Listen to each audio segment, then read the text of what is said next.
The complexity of identity continues to fascinate philosophers, psychologists, and social scientists alike. Matteo Balaban's poignant inquiry, "If in front of anyone I give up on myself, who am I in solitude?" encapsulates the intricate relationship between solitude and self-perception.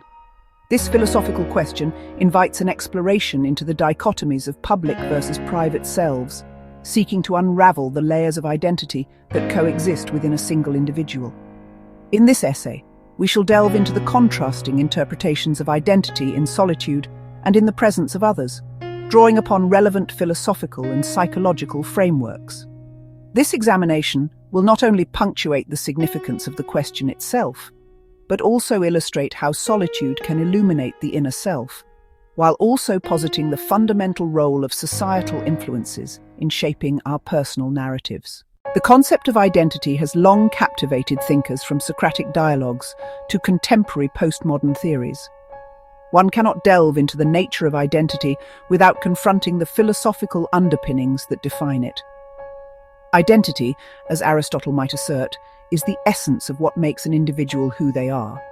However, the essence of selfhood becomes increasingly problematic when confronted with the duality of existence, our public persona and our private self. When we find ourselves in the presence of others, our identity is invariably shaped by our interactions, responses, and social contexts. We perform various roles, altering our behaviors and attitudes to accommodate societal expectations and external validation. In this framework, Balaban's query becomes poignant. If the performance ceases, if we give up on the self that we present to others, are we still the same person, or do we transform entirely in our solitude? This leads us to consider the insights of philosophers like Jean-Paul Sartre, who argued that existence precedes essence. For Sartre, individuals define themselves through their actions and choices, suggesting that identity is fluid, especially in the context of social interaction. Conversely, solitude presents a starkly different landscape.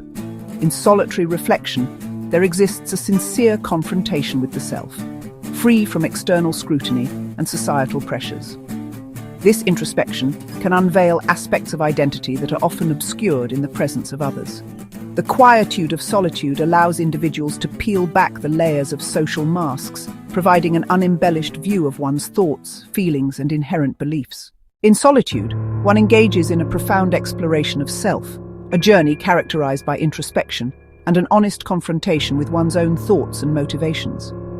The philosopher Søren Kierkegaard emphasized the importance of solitude for self-discovery, proposing that true identity can only be realized when one turns inward, reflecting on their essence without the distortion of external expectations.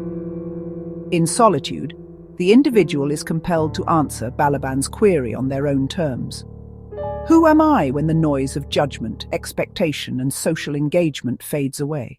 Numerous psychological studies align with Kierkegaard's perspective. For instance, research in positive psychology has shown that solitary moments can lead to increased self-awareness, ultimately enhancing an individual's capacity for self-actualization. This increased awareness can elucidate intrinsic values and desires, fostering a deeper understanding of one's motivations and identity. Psychologist Mihaly Csikszentmihalyi's concept of flow, the state of being fully immersed and engaged, can also occur during solitary activities such as reading, writing, or meditative practices, allowing individuals to connect with a more authentic version of themselves. However, it is crucial to examine the nuances of this solitude.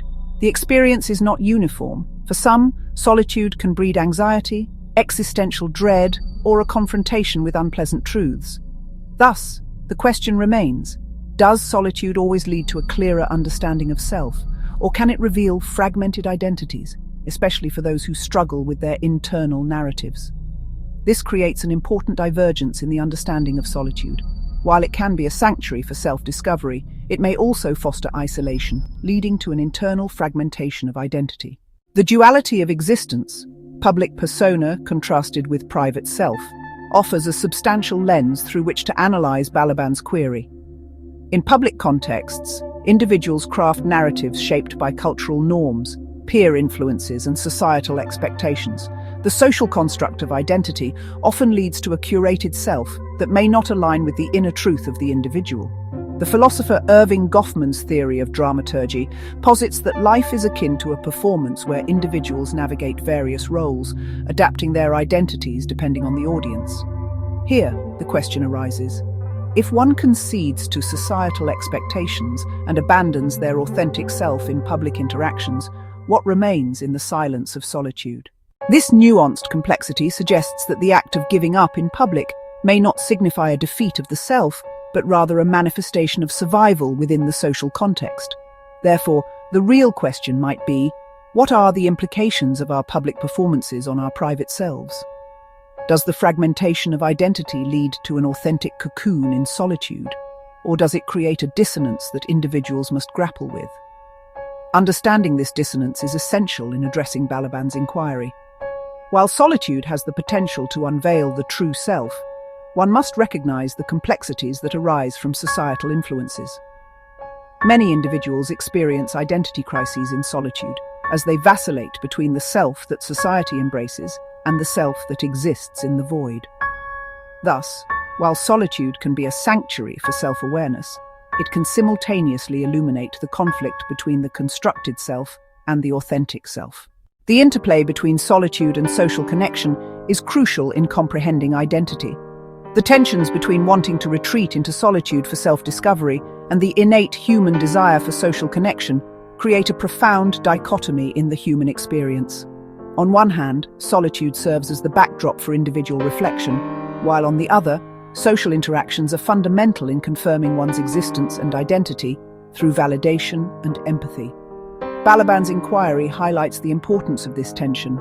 As individuals, we grapple with the paradox. To find ourselves, must we retreat into solitude, or can other individuals facilitate our self-discovery? Sociologist Viktor Frankl emphasizes that our search for meaning is often realized within the social fabric of our lives, presenting a counter-argument to the notion that solitude is the only path to understanding selfhood. Frankl's reflections in Man's Search for Meaning suggest that human connections are instrumental in shaping identity and can catalyze understanding one's purpose. Relationships and social bonds can act as mirrors, reflecting facets of our identity that we may not recognize in solitude. However, factors such as dependency on external validation complicate this dynamic. The question arises, how much of our identity is authentically ours, and how much is a reflection of societal caricatures? In this respect, the journey of self-discovery becomes a delicate negotiation of public and private selves. An individual's experiences in solitude may illuminate authentic desires and beliefs, yet these revelations invariably influence their social interactions. Balaban's inquiry encourages reflection on the ways solitude informs one's actions when reintegrating into the social world, suggesting that the true challenge may lie in harmonizing these dual aspects of identity. Matteo Balaban's thought-provoking question, if in front of anyone I give up on myself, who am I in solitude, unravels the intricacies of identity, casting a spotlight on the inevitable tension between the public and private realms of existence. The interplay of solitude and social interaction not only underscores the complexities of self-perception, but also highlights the fundamental need for individuals to engage in both forms of existence to cultivate a nuanced identity. Through a philosophical lens, we explored how identity is shaped by both introspective solitude and societal influences, grappling with the way dissonance between these realms can affect self-understanding. Ultimately, the journey to ascertain one's true self is not solely about retreating into solitude, but rather engaging in a multifaceted dialogue between public persona and private introspection. The essence of identity, as captured in Balaban's inquiry, invites us to embrace the complexity and richness of our experiences, fostering a continuous evolution of self in all realms of existence.